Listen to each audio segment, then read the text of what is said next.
Na Prever FM, você começa o dia bem informado.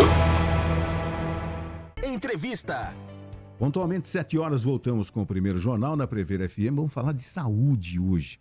É com satisfação que nós estamos recebendo o cirurgião dentista, Dr. Lucas Stipe, que é endodontista. Dr. Lucas, bom dia, satisfação em tê-lo aqui. Bom dia, gente. Tudo bem? É um prazer imenso estar aqui com vocês. Nós aqui, né, e a equipe da ProSorriso agradece imensamente aí esse poder bater esse papo com vocês. E vamos conversar um pouquinho hoje aqui principalmente sobre o tratamento endodôntico, né? Que é o famoso e temido aí tratamento de canal. É impressionante, né? Quando se fala em tratamento de canal, o pessoal já fica, né, meio temeroso e tal, né? Quem é que deve tratar o canal e por motivos, quais são os motivos? Eu fico imaginando assim, né? Você tem um filho, você vai ensinar o seu filho a andar de bicicleta. De repente você dá uma bobeada, ele bate a boca, afeta o dente, cai o dente. Essa criança vai precisar tratar o canal com essa idade? Exatamente, Márcio. É assim, ó, depende muito se a gente está lidando com dente descido, né? Ou se a gente está lidando com dente permanente. Mas, assim, de qualquer maneira, o tratamento endodôntico ele vai ser indicado aí para preservar, se for um dente descido, vai estar indicado aí para preservar esse dentinho até que ele tenha ali a condição de fazer um tratamento mais definitivo, né? Esse dente é o dente de leite, né? É, que o pessoal exatamente. popularmente fala, né? Vamos fazer algo ali para que ele tenha a redução ali da sintomatologia, a gente estabilize o quadro desse paciente até que ele venha aí a cair esse dentinho ou remover esse dentinho de leite e nascer o dentinho permanente, né? Esse tipo de trauma que eu citei é muito comum? Muito comum e acontece também muito, né, na parte quando ali a criança ele já tem o jovem, né? Ele já tem ali o adolescente, já tem 12, 13 aninhos, cai, bate a boca, brincando, seja andando de bicicleta. E o tratamento de canal, ele existe para isso, né? Para a gente poder salvar esse dente. Conhece alguém, Juliana, que por acaso, assim, na infância tenha batido, quebrado o dente, alguma coisa assim?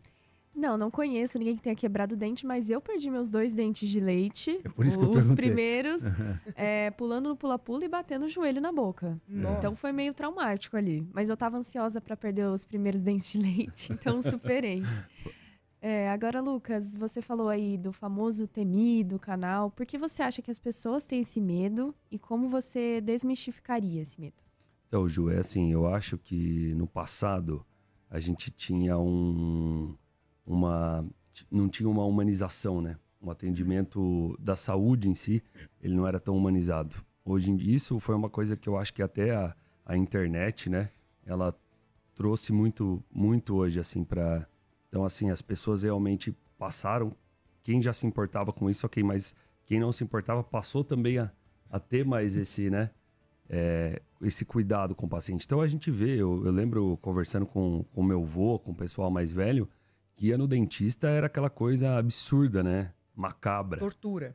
Uma tortura. Quem estava na sala de espera, inclusive, ouvia o motorzinho, muitas vezes levantava e ia embora. Exatamente. Então, assim, e o jeito que no passado também se tratava era um pouco mais assim bruto, vamos colocar dessa maneira.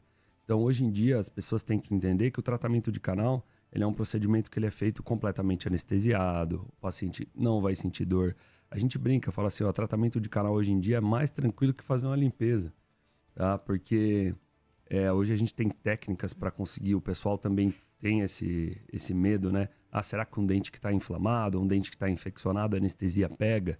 Isso é mito, né? A anestesia pega sim, a gente consegue ter uma anestesia completa desse dente e independente do quadro inflamatório ou infeccioso desse paciente, a gente consegue sim fornecer aí para ele um tratamento de canal 100% assintomático.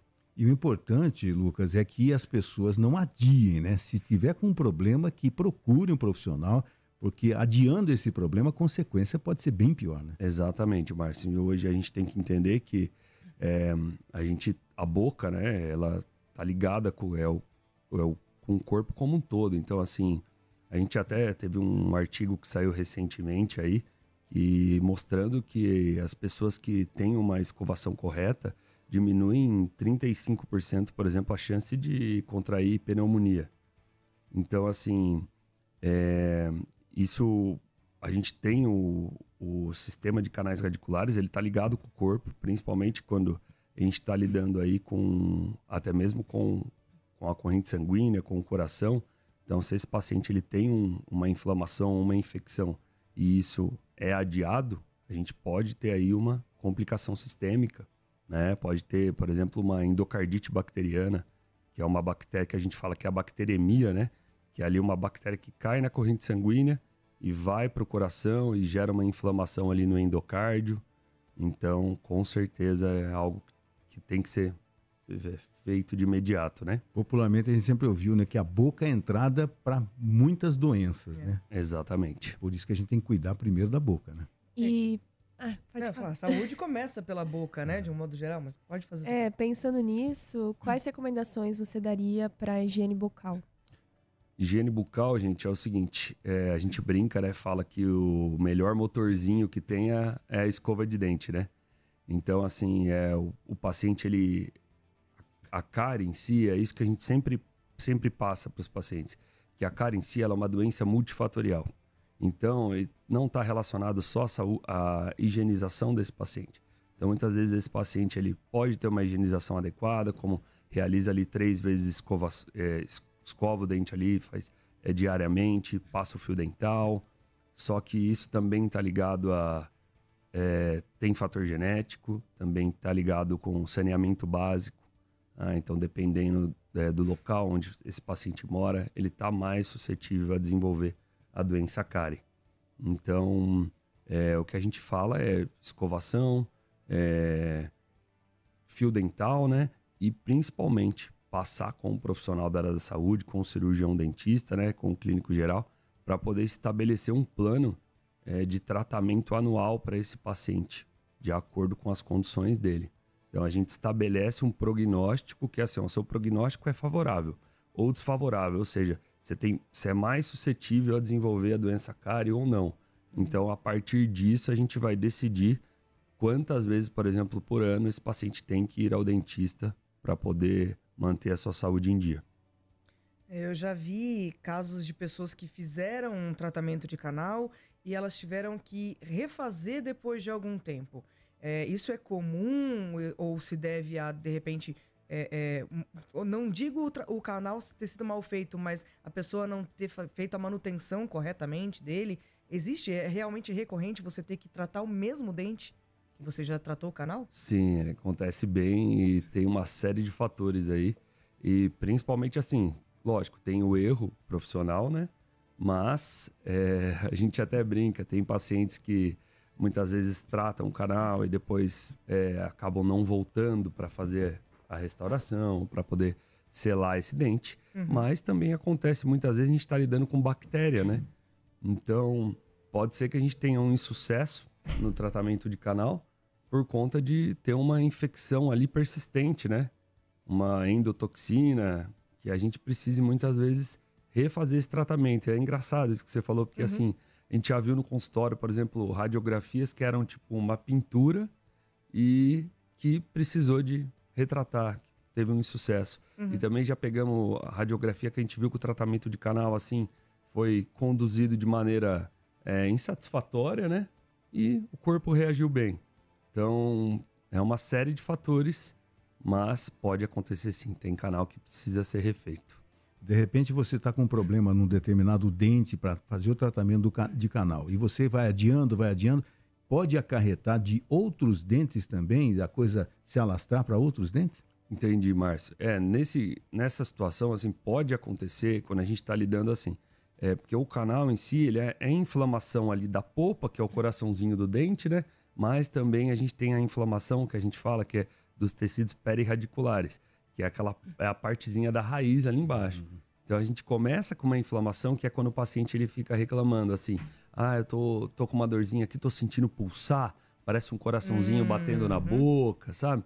E isso a gente sabe que tá ali na polpa. Agora, quando começa a descer para a raiz, já é aquele momento que o paciente fala: nossa, eu já não tô conseguindo mais mastigar nesse dente. Então a gente já sabe que o trauma tá ali na raiz. E isso pode continuar se desenvolvendo ao ponto de formar um abscesso, que é quando o paciente chega no consultório com o rosto inchado. Entendi.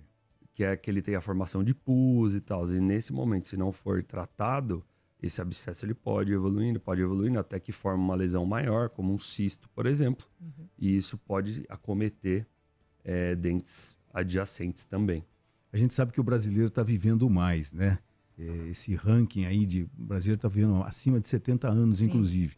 De repente, com 30 anos, 40 anos, ele fez um tratamento de canal. Esse tratamento de canal vai perdurar enquanto ele viver? Na maioria das vezes, sim. Se a gente estiver lidando aí com um selo... Porque, assim, o selamento, né, pós-tratamento de canal, que é o quê? Uma restauração bem feita, fechar o telhadinho ali, vamos colocar assim. Um acompanhamento. Um acompanhamento é tão importante quanto. Então, por exemplo, muitas vezes ele tratou o canal, só que aquela restauração em média, vamos supor, uma restauração bem feitinha, dura ali 4, 5 anos, ele precisa reparar. E a gente não tem mania de fazer isso. O brasileiro, eu acho que talvez o ser humano em si não tem essa cultura de lidar, de prevenir, né? A gente só vai mesmo quando a coisa aperta. Curiosamente, o brasileiro gosta é o povo que gosta mais de tomar banho, mas cuida menos da saúde bucal. Curiosamente, né? E deveria ser na mesma proporção. Né? Deveria, seria o certo. E tem algumas situações que o dente não pode ser salvo por meio de canal? Tem. Foi uma pergunta muito boa. Principalmente quando a gente tem por exemplo, vamos pensar aí, um trauma que pode ter gerado, por exemplo, uma fratura que comprometeu muito a estrutura desse dente ao ponto dele já não servir mais nem para realizar a função mastigatória, né? Que a ideia do tratamento de canal é isso. É a gente acabar ali com a sensibilidade, meio desligar o dente da tomada e fazer com que ele seja funcional, né? Mas em alguns casos que a gente tem, por exemplo, uma fratura que comprometeu ou às vezes uma cárie muito profunda que atingiu uma região, por exemplo, de furca, que a gente chama, que é uma região ali de sustentação, né? E muitas vezes, na hora que a gente remove a cárie, a gente vê que esse dente já não serve mais para exercer sua função e precisa ser removido, infelizmente. Mas acontece, eventualmente, de algum paciente não ser eletivo, digamos assim, para um tratamento de canal? Alguma coisa, sei lá, tabagismo, alguma coisa que comprometa o tratamento do canal a ponto dele falar, olha, o tratamento de canal poderia salvar o seu dente, mas você deveria mudar alguns hábitos, por exemplo. Não, com certeza. Assim, ó, quando a gente está lidando principalmente com pacientes que têm um comprometimento sistêmico, por exemplo, um diabético, né? Um diabético, fumante...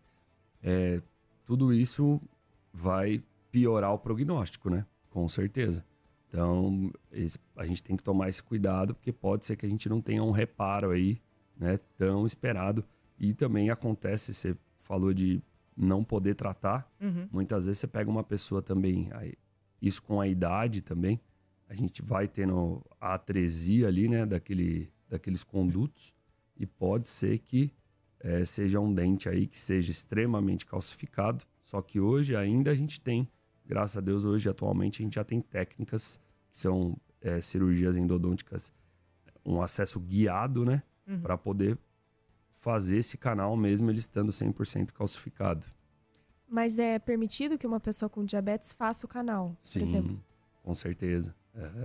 Qual que é a incidência no dia a dia do consultório? Mais homens, mais mulheres fazendo o canal, mais crianças, ou não existe esse percentual, Lucas? Sim, eu percebo muito hoje no consultório que a gente lida aí com o pessoal muito na faixa aí dos 30 aos 40 anos, assim. Entendi. O que mais aparece. Depois, assim, aparece bastante paciente jovem, que é aquilo que você estava falando no começo, aprontou ali, caiu e tal, e os pacientes mais idosos que muitas vezes, assim, precisam colocar uma prótese, né? E para colocar a prótese, precisa de um tratamento de canal, ou a prótese que ele está usando, que é aquela a dentadura ali, ou muitas vezes aquela prótese removível, né? Ela já judiou bastante dos dentes pilares. Entendi. Que estão de apoio, né? Então, às vezes, precisa de canal também. Eu sempre defendi, e já falei em outros canais de comunicação que eu trabalhei, que todo jovem, todo garoto, todo adulto, inclusive, quando for praticar uma atividade física, que usasse o protetor bucal. Não é uma cultura no Brasil, que foi já, hoje eu acredito que não seja o país do futebol, mas você pega em qualquer esporte nos Estados Unidos, é comum se usar o protetor bucal, que poderia prevenir muita coisa, né, Lucas? Muita coisa, muita coisa. Inclusive, isso é legal porque logo quando a gente saiu da faculdade, eu lembro que tinha alguns amigos meus que eles acabaram abrindo uma empresa disso, de disseminar esse protetor bucal para inúmeras áreas, né? Só que acabou meio que... Isso eu acho que encaixa mais hoje em dia só para a luta mesmo, né? A gente não vê outros... É igual você falou, às vezes você pega um ciclista, né? Uma pessoa ali que tá... podia, né? Às vezes no futebol aparece lá um jogador que coloca o protetor bucal com as cores do seu time, inclusive, sim, mas de repente o pessoal percebe, olha, tal, não é usual, né? Ele está sendo um estranho no ninho, mas seria, né? Porque a gente tem muito, é um esporte de contato. E né? ainda tem muita gente que confunde com placa de bruxismo. Exatamente. Tem isso também, né? Tem isso também. Ô Lucas, me diga uma coisa, se a pessoa...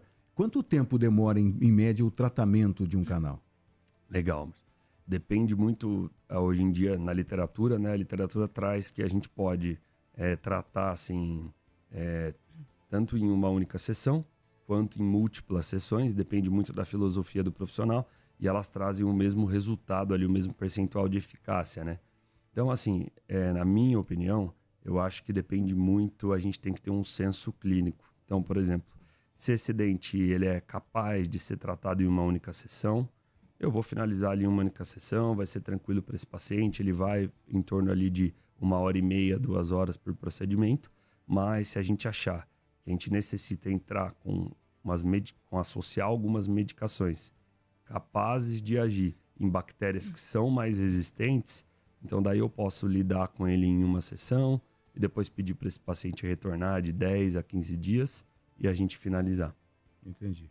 E depois de feito o tratamento, ele pode levar uma vida normal ou quase normal, na mastigação principalmente? Não, pode ficar tranquilo, Marcio. A gente só avisa os pacientes para tomar cuidado aí, logo depois para comer, né? Principalmente, porque ele sai completamente anestesiado. Eles falam, né, que estão com a boca completamente torta e para anestesiar canal, a gente anestesia de acordo mesmo, mas de maneira muito segura. E as orientações são muito tranquilas, não tem restrição para nada, tá? Então, assim, pode beber normal, comer normal, viver normal, só esperar aquele tempinho da anestesia passar para não ter o risco ali de se morder, comendo alguma coisa e acabar se machucando. A gente percebeu aqui no bate-papo com o Lucas o seguinte, né? Que tudo na vida evolui, né? E como a medicina, você que acompanhou esse bate-papo, como a medicina também evoluiu, né? Se você ficava desesperado aí por causa de fazer o tratamento no canal, hoje em dia a coisa é bem tranquila, né, Lucas? Bem tranquilo, mas inclusive eu lembro que quando eu trato o canal desde 2016, né? Então faz aí 8 anos que eu faço isso sábado a sábado, né? Então a gente meio que brinco que às vezes a gente até enjoa de tratar canal. Eu lembro que quando a gente começou na ProSorriso, a gente fez uma plaquinha, que era muito legal, uma plaquinha que chamava tratamento de canal pode ser uma boa experiência. E os pacientes tiravam foto e a gente postava. Para incentivar, inclusive, né? Incentivar, porque assim, tem muita gente que perde dente porque a pessoa tem muito medo. Gente, tem gente que pensa em tratamento de canal, se a pessoa já tem uma predisposição a ter ansiedade e tal, a pessoa tem crise de pânico. Parece realmente aquela imagem. E a televisão sempre trouxe isso, né? A imagem do dentista como um vilão, né? Torturador. Um torturador. Não, e até falando de evolução e tudo mais, acho que muita gente tem medo por causa do bendito barulho da broquinha, né? Que hoje nem se ouve, né? Então, já tá bem mais silencioso isso. Não tem como colocar mais um silenciador ali pra pessoa ficar tranquila. Se bem que eu conheço uma criança próxima a mim que não tem medo da broquinha, tem medo do sugador. Nossa senhora, essa é nova. Realmente, são medos bobos, né? Mas muitas vezes o cirurgião dentista, ele é também um psicólogo também, Sim. né? Muito. Porque você pega uma pessoa ela já vem nervosa, ela já vem com medo. Se não tiver esse tratamento que antecede o tratamento dentário, o tratamento psicológico, a coisa não anda, né? Exatamente. Você precisa ter todo um cuidado emocional ali com esse paciente, né? A gente faz também hoje uma coisa que chama iatrosedação, né? Que é a capacidade de você sedar uma pessoa ali a partir de um ambiente humanizado, né? Então, a gente acha que esse barulhinho, por exemplo, da broca, hoje em dia, talvez seja o mesmo. Só que hoje em dia o paciente entra, tem som na sala. É verdade. Tem consultório que tem TV no teto. Exatamente. Tem TV no teto, o cara ficar sossegado. A gente tem fone sem fio, então A gente pode colocar, por exemplo, que série você tá assistindo? Pô, é outra coisa, né? Naquele ambiente branco, seco e aquele aventalzão. E o dentista tenta conversar com o paciente enquanto ele tá de boca aberta também, né? Pra descontrair. Como é que vocês traduzem? É boa. Isso é terrível, né? Vocês conseguem entender? Quando a gente marcou essa entrevista, a gente conversou assim, falou, olha, como é que o dentista pergunta e você com a boca ali cheia de algodão, anestesiado, e não pode responder? Mas ele eles pergunta, entendem a resposta. e aí, seu time ganhou? Como é que ele vai saber? Como é que foi esse final de semana? É E isso eles mesmo. entendem tudo. Dentista é bicho feio nisso aí mesmo. Esses dias eu vi um meme muito bom disso aí, que era o cara falando com lençol na boca e o dentista entendendo tudo. Daí chega em casa, a mulher vai falar com o cara, ou o contrário, não entende nada. Não entende nada, né? Que coisa impressionante, né? Tem uma pergunta aqui do João Paulo. Ele está perguntando problemas de desgaste dentário pela mal escovação. Quais são? Problemas de desgaste dentário pela má escovação, exato. Isso envolve muito a escova que você está utilizando, viu? Porque a gente lida aí hoje... Não precisa ser uma cura prox da vida, né? Porque a gente sabe que hoje tem algumas escovas que são muito boas, mas que no Brasil vem com um custo muito, muito elevado. Então, assim, tem escovas que a gente indica para o paciente, mas depois a gente vai no mercado, vai ver o preço da escova, a escova custa R$90, R$80, sabe? E, sinceramente, nem a gente vai comprar essa escova ali. Então, assim, hoje tem opções, assim, que são mais em contas, mas o que importa é você estar usando uma escova ali que tenha cerdas do mesmo tamanho, que são escovas que tenham cerdas ultra macias, né? Para que o paciente em si, ele consiga realizar uma escovação e isso seja bom tanto para o dente, né, quanto para os tecidos gengivais. Então, e realmente uma escovação muito pesada, uma escovação muito forte, um trauma excessivo ali, pode vir acarretar alguns problemas sim, tá? E uma dica que a gente traz, principalmente dessa parte que ele falou, é assim, sempre quando vocês tiverem ali acabado de almoçar, tomar um café, jantado, principalmente fazer uso ali de algum alimento ácido, por exemplo, um abacaxi, um suco de laranja, esperar uns 30, 40 minutinhos para escovar o dente. Porque essa estrutura mais ácida, ela pode amolecer ali as camadas mais superficiais. Se você escova logo em seguida, vai funcionar, a escova vai funcionar, atuar ali como se fosse uma lixa, né? Interessante. Boa. É. Doutor Lucas, a gente gostaria de agradecer a sua participação aqui no Primeiro Jornal, né? Trouxe bastante conhecimento para a gente aqui. Muito obrigado e venha mais vezes. Eu que queria agradecer vocês, a estrutura de vocês aqui é linda, de verdade, um prazer imenso da gente estar... eu vou mandar um abraço também pelo pessoal lá da clínica, para o sorriso para vocês.